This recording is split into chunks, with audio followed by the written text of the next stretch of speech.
때는 2021년 7월 1일 오후 5시경 경찰은 세라라는 여성의 신고를 접수합니다. 세라는 가족과 함께 해변에 있는 중 충격적인 광경을 목격했고 이에 경찰에 신고한다고 밝혔습니다. 신고 접수 후 얼마 지나지 않아 조지아주 타이비 아일랜드의 어느 한 해변으로 경찰이 출동했습니다. 당시 세라가 목격한 것은 다음과 같습니다. 세라가 가족과 함께 해변에 앉아서 쉬고 있었습니다. 그런데 의문의 한 여성이 가족의 텐트 앞을 여러 번 왔다 갔다 했다고 합니다. 그 후 그 여성은 텐트 앞에 멈춰 하얀 수건을 깔고 앉았습니다. 그리고는 배낭에서 총알 모양의 진동 어른용품을 꺼냈고 스스로를 위로하는 행위를 했다고 합니다. 이런 당황스러운 상황이 5분간 이어졌고 이후 여성은 자신의 물건을 챙겨 시내 쪽으로 걸어갔습니다.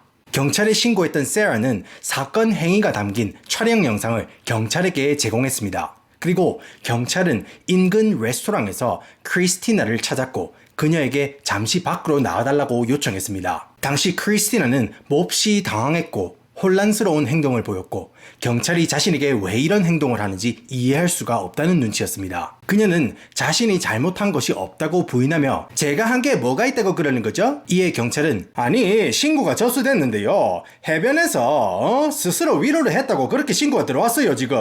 이에 크리스티나는 그건 사실이 아니에요 라며 부인했습니다. 그리고 주변에 아무도 없었기 때문에 자신을 볼 수 있는 사람은 없었을 것이라고 주장했습니다. 그리고는 갑자기 태도를 바꾸고 경찰에게 자신을 모욕하고 있다고 신경질적으로 반응했습니다. 그리고 경찰의 계속된 추궁에 크리스티나는 끝내 자신이 해변에서 했던 행동을 재현하며 정말 죄송합니다. 스트레스 때문에 그랬어요. 라고 말했습니다. 그리고 경찰은 즉시 그녀를 수갑으로 체포하자 그녀는 저항하며 항변했지만 경찰은 신고자의 가족이 그녀의 행동을 다 목격했다고 이야기하고 경찰서로 연행합니다. 크리스티나를 연행하기 전에 경찰이 열어본 그녀의 가방 안에는 어른용품이 발견되었습니다. 크리스티나는 공공문란 및 소란 행위로 기소되었고 보석 없이 석방되었습니다. 지금까지의 이야기만 들으면 어떤 외로운 여성의 공공장소 문란 행위 정도로 생각될 수 있겠지만 더 큰 비극은 지금부터 시작됩니다. 해변에서의 소동이 일어나고 약 8개월 후 2022년 3월 31일 크리스티나의 모든 기소가 자동적으로 취하되는 일이 생깁니다. 조지아주 하인즈빌에서 크리스티나의 아파트 주인 펠리시티라는 여성이 경찰에 다급한 목소리로 신고를 해옵니다. 신고 내용은 다음과 같습니다. 크리스티나의 월세가 연체되어서 걱정되는 마음에 직접 그녀의 아파트를 찾아갔다가 아파트에서 사망 후 부패가 진행된 크리스티나의 시신을 발견했다고 전했습니다. 경찰이 크리스티나의 아파트에 들어갔을 때 크리스티나의 시신은 욕실 앞 복도에 있었습니다. 그녀의 이마에는 총알이 관통한 상처가 있었고 아파트 곳곳에서 혈흔이 발견되었습니다. 그런데 여기서 수상한 점은 욕실의 거울과 세면대에도 혈흔이 흥건하게 묻어 있었다는 겁니다. 아파트 곳곳에 혈흔이 남아있는 것으로 보았을 때 타살의 가능성도 있는 겁니다. 때문에 사건 당시 여러 사람들이 타살의 가능성을 의심했습니다. 더군다나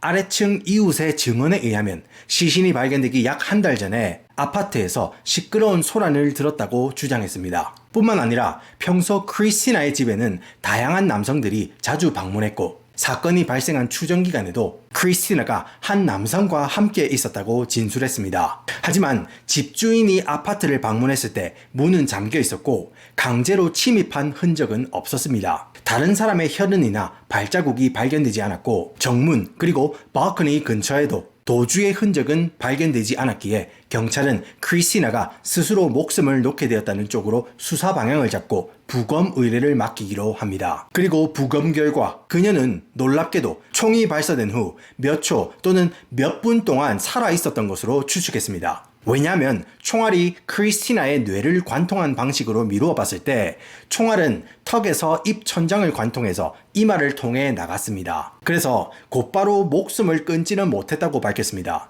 그리고 집안 곳곳의 혈흔은 그녀가 혼란과 공포 속에서 아파트 곳곳을 움직이면서 생긴 흔적이라고 그렇게 소견을 밝힙니다. 그런데 더더욱 안타까운 사실은 크리스티나는 아파트에서 시신으로 발견되기 약 한 달 전에 이미 사망을 했던 것으로 보입니다. 그 말은 한 달 동안 그 누구도 그녀의 안위를 살피지 않은 것입니다. 그렇다면 어떤 일들이 그녀가 스스로 목숨을 놓게 만들었을까?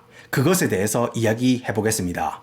크리스티나 글릭은 1986년 메릴랜드주에서 태어났습니다. 크리스티나는 대학에서 학사 학위를 취득한 후에 조지아주로 이사했습니다. 2000년대 초 크리스티나는 당시 함께했던 남성과 아들을 낳고 결혼 후에 또 다른 아들을 낳았습니다. 그리고 2015년 그녀는 이혼을 합니다. 그간 크리스티나는 이런저런 일들을 해왔고 부동산 중개인으로 일하기도 했습니다. 그런데 크리스티나의 주변 인물들의 증언에 의하면 그녀는 거칠고 반항적인 생활을 해왔다고 말합니다. 평소에 과도한 음주와 약에도 손을 대어왔다고 말했습니다. 크리스티나는 성인이 되어 독립한 이후 지금까지 가족과의 인연을 끊고 살았습니다. 그리고 여러 번 법적인 문제로 경찰서를 들락날락거렸습니다. 2018년에는 차량절도 혐의로 체포되었고 같은 해 공공장소에서 만취 상태로 난동을 부리다가 여러 번 체포된 적도 있고 플로리다 교도소에서 수감된 적도 있다고 합니다. 이런 형사 입건 문제뿐만 아니라 집세를 여러 번 미납하거나 기물파손이나 도난 같은 여러 민사소송도 당한 것으로 알려져 있습니다. 전문가들은 크리스티나가 해변에서 한 행동이 방탕한 생활과 약물에 손을 대온 크리스티나가 여러 정신적인 피폐함으로 무뎌진 쾌락에 더 큰 쾌락을 쫓다가 일어난 상황은 아니었을까 그렇게 전문가들은 말하고 있습니다. 이런 여러 가지 잘못된 선택으로 부풀려진 어려운 상황들이 크리스티나를 벼랑 끝으로 밀어버린 것은 아닌지 참 씁쓸하게 느끼는 사건입니다. 그런데 이 모든 사건이 일어나고 1년이 지난 뒤 그녀의 해변 소동 체포 과정이 담긴 경찰의 바디캠 영상이 공개됩니다. What's your name, ma'am? Chris? Chris. Do you have your ID on you? 아니, 돌시야, 이거는 중범죄도 아닌데 어떻게 이런 영상이 유포될 수가 있냐? 의문을 가지실 수 있겠습니다. 이것에 대한 미국 문화를 먼저 조금 말씀드려보자면 미국에서는 개인이 FOIA, 즉 정보공개법 요청이 가능합니다. 이게 주마다 관련 법률이 살짝 다르긴 합니다. 그런데 이걸로 공공기록이나 경찰 바디캠 영상 공개를 요청할 수가 있습니다. 사실 이 법이 2차 세계대전 이후에 정부가 냉전 체제에 돌입하니까 미국 정부가 외부의 적으로부터 국가를 보호한다는 명목하에 뭔 비밀이 엄청나게 많은 겁니다. 그런데 비밀이 적국에 대한 비밀이면 괜찮은데 정책이라든지 정부 부처라든지 여러 공권력에서 기밀이라면서 시민들을 막대하고 억압하게 되는 겁니다. 그런 상황에서 1955년에 존 머스라는 의원이 정부가 투명해야 우리가 민주주의를 대표하는 국가가 될 수 있다고 해가지고 대중이 연방 기록에 접근할 권리를 보장하는 법안을 발의했습니다. 그런데 의회에서 안 돼! 돌아가! 하면서 여러 반발을 맞다가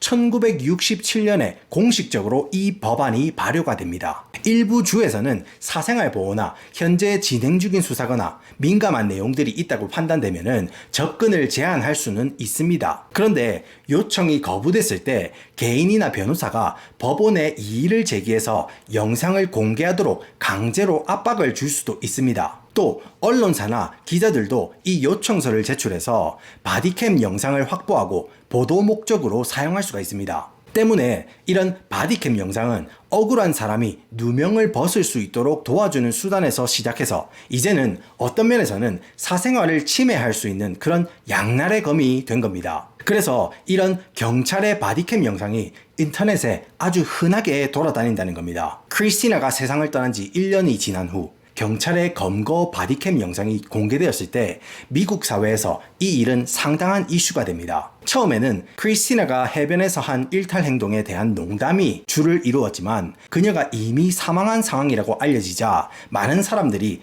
해변에서의 소동으로 인한 경찰의 체포와 추궁으로 인한 수치심이 그녀를 극단적인 선택을 하도록 했다고 많은 사람들은 안타까움을 표했습니다. 제 생각을 말씀드려보면 크리스티나의 인생에서 그녀의 마음 상태를 알 수 있는 아우성은 여러 번 있었습니다. 그리고 크리스티나의 주변에는 그런 와일드한 행동에 진심으로 조언해주고 더 나은 선택을 하도록 믿고 도와줄 사람은 없었습니다. 집주인의 방문이 아니었다면 얼마나 오랜 시간 더 차가운 바닥에 쓸쓸히 부패해가고 있었을지 상당히 안타깝습니다. 여러분은 이 사건 어떻게 생각하시는지, 그리고 미국의 바디캠 공개 문화 어떻게 생각하시는지 친절하게 댓글로 여러분의 생각을 남겨주시면 감사하겠습니다. 오늘도 제 이야기 들어주셔서 감사합니다.